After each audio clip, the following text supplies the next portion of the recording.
Thank you very much, Mr. Chairman. Judge Cronin, the Sentencing Commission is focusing on reducing sentencing disparities and promoting transparency and proportionality in sentencing. And certainly one of the elements of that is the issue of race.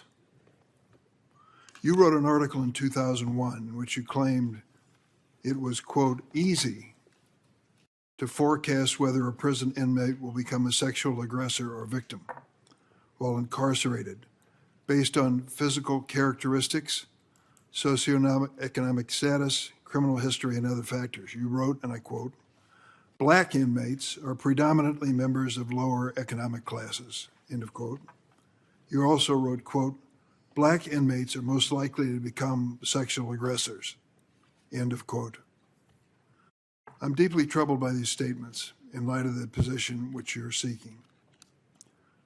Why should people of color believe that you've changed from the statements that you made in 2001? Senator, let me say a few things about that. First of all, you're referring to an article that I co-authored back in law school. I believe one of the quotes there, and I have not reread this article in a long time, was a survey of studies that my co-author and I did. The statistic that you mentioned was not our study. We were quoting another author's study. I recall. Do you believe it? Do I believe that? What you published? Do I believe the accuracy of that study, or I'm sorry, Senator? Do you believe the conclusion of that study? I am not in a position to opine on the conclusion of that study, but I certainly do not feel that black inmates are more violent than white inmates. The point of that article was that prisons can be violent institutions and that prison officials need to be mindful of that risk. Now, in terms of my service on the bench, I think it speaks for itself. Over my 6 years on the bench, I've treated everyone before me as individuals and equally under the law. I treat them equally regardless of their race, gender, religion, or any other immutable characteristics, Senator. Mr. Kandub, thanks for dropping by my office. We had a good conversation, I thought, and I raised a question about some of the partners you've chosen to write commentaries and articles in Law Review. In 1994, you wrote a Law Review comment in which you extensively criticized the landmark Violence Against Women Act. You also extensively discussed rape in your comment, at one point writing, and I quote, feminists have advanced the theory that rape is an act meant to perpetuate male domination.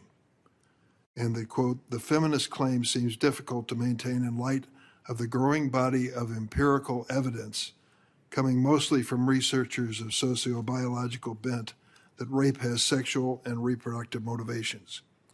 Do you still oppose the Violence Against Women Act? Senator, that was a student article, I haven't really thought about the issue, but the Violence Against Women Act has been here for decades, and I think it has served America well. The quote I read was 32 years ago. Let's get recent. 3 years ago, in a 2023 interview with a right-wing Hungarian news magazine, in which you failed initially to disclose to the committee, you said, and I quote, the ideological bias of universities, the extensive harassment laws that regulate the workplace, and the gradual spread of self-censorship are leading to a society in the United States that is intellectually more comfortable, duller, more deceitful, and more timid was your word, than in previous decades. So let's clarify your position. Do you oppose laws that protect against harassment in the workplace? Absolutely not, Senator. Why did you say that anti-workplace harassment laws are leading to a society that is, quote, more comfortable, duller, more deceitful, and more timid?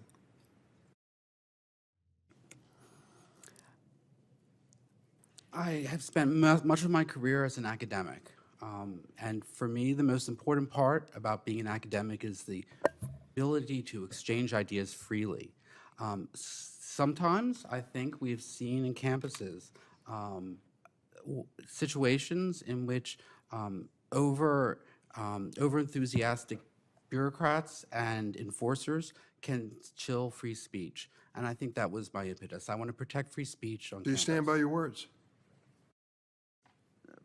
Which word, Senator? Do you want me to read it a third time? That harassment laws that regulate the workplace make the United States more comfortable, duller, more deceitful, and more timid than in previous decades. I stand by my words because I believe in free speech. Thank you, Madam Chair.